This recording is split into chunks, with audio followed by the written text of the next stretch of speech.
The world woke up today, Friday, June 13th, 2025, to news that many had feared but, honestly, few thought would actually happen. The long-simmering shadow war between Israel and Iran has finally erupted into open conflict. In the pre-dawn darkness over Iran, a massive military operation began. Israeli fighter jets, numbering in the dozens, streaked across the sky in a preemptive strike of unprecedented scale. The targets were not random. They were carefully selected, aiming to cripple Iran's military and nuclear infrastructure in one swift, devastating blow. This was not a minor skirmish. It was a clear and powerful statement. The list of targets reads like a who's who of Iranian power centers.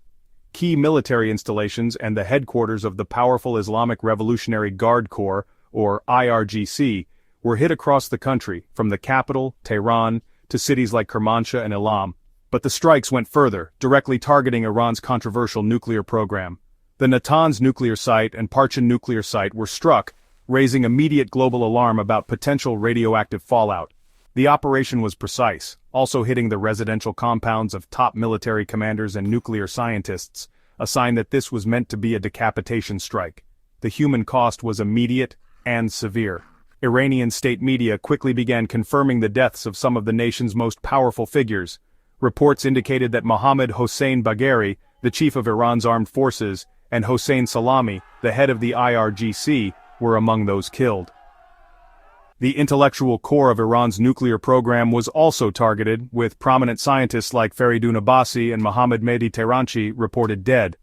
The news sent shockwaves through the Iranian establishment, which scrambled to project an image of control despite the staggering losses. This dramatic escalation did not come from nowhere. Tensions have been building for months. Just yesterday, an International Atomic Energy Agency resolution declared Iran was not meeting its obligations, prompting Tehran to announce plans for a new enrichment facility.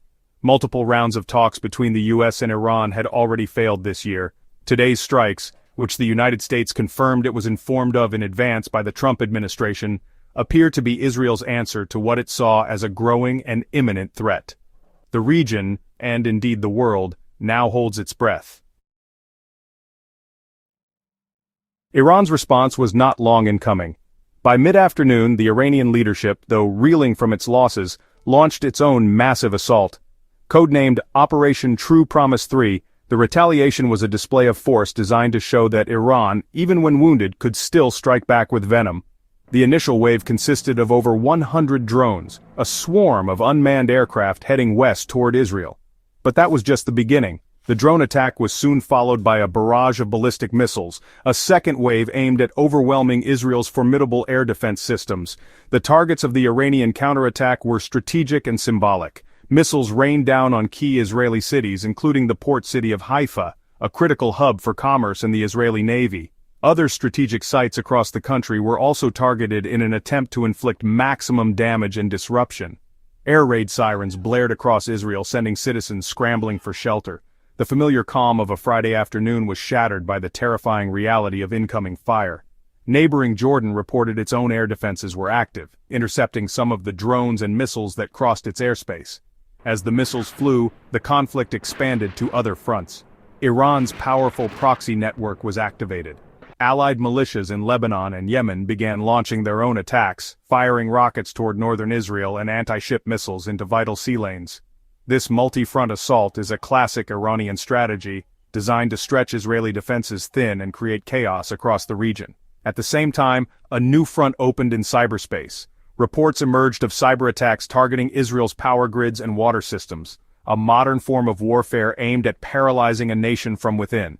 In response to the multi-pronged attack, Israel declared a national state of emergency. The government mobilized its reserve forces, closed its airspace to all civilian traffic, and banned large public gatherings to protect its citizens. In Iran, the damage from the initial Israeli strikes was becoming clearer. The main IRGC headquarters was reported to be completely destroyed, and Tehran's Mehrabad International Airport was shut down.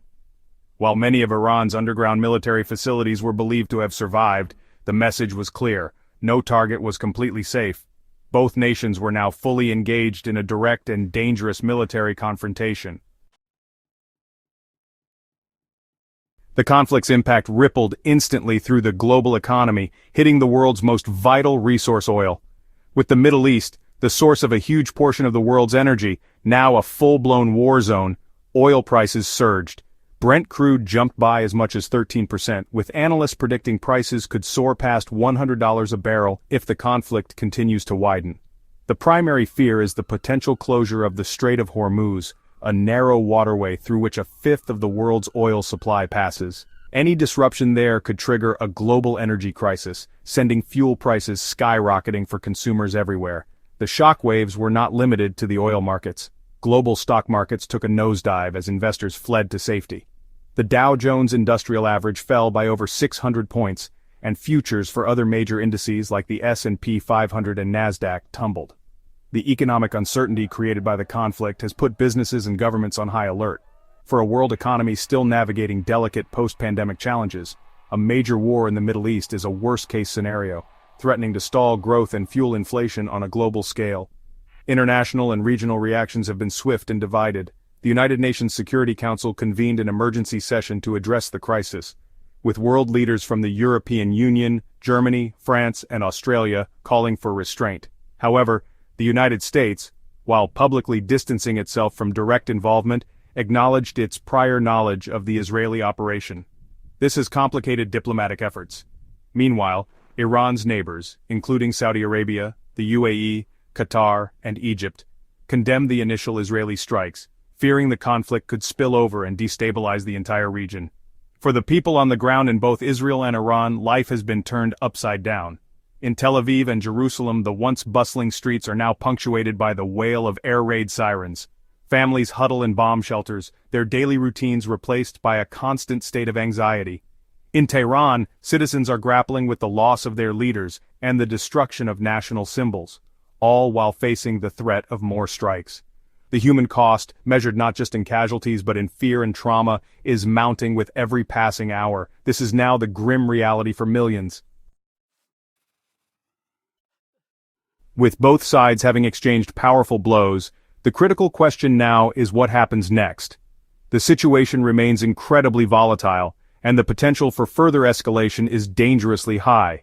Israel may believe it needs to launch further strikes to ensure the complete destruction of Iran's remaining nuclear capabilities, possibly targeting more deeply buried bunkers that survived the first wave. It could also increase its attacks on Iran's proxies in Lebanon, Syria, and Yemen to prevent a sustained war of attrition on its borders. Every move is being weighed for its military gain versus its risk of triggering an even wider war. Iran, for its part, has vowed severe punishment and is unlikely to let the initial Israeli attack be the final word. Despite the loss of key leaders, Iran's command structure is designed for resilience. The newly appointed military chiefs, Habibullah Sayari and Ahmad Vahidi, will be under immense pressure to demonstrate strength. This could mean more waves of missile and drone attacks, further mobilization of its regional allies, or even more disruptive cyber attacks. Tehran has also canceled its participation in upcoming nuclear talks, signaling that for now, diplomacy is off the table. The international community is scrambling to contain the crisis, but its options are limited. The calls for de-escalation from the UN and European powers are so far being ignored by the primary combatants. The United States finds itself in a difficult position. While not directly involved, its close alliance with Israel and its history with Iran place it at the center of the diplomatic firestorm. The withdrawal of U.S. diplomats from Iraq and the authorization for military families to leave the region show that Washington is preparing for a prolonged period of instability, not a swift resolution. Ultimately, this conflict is a stark reminder of how interconnected our world is. A regional war between two nations can send economic shockwaves across the globe, affect the price you pay for gas, and destabilize international security.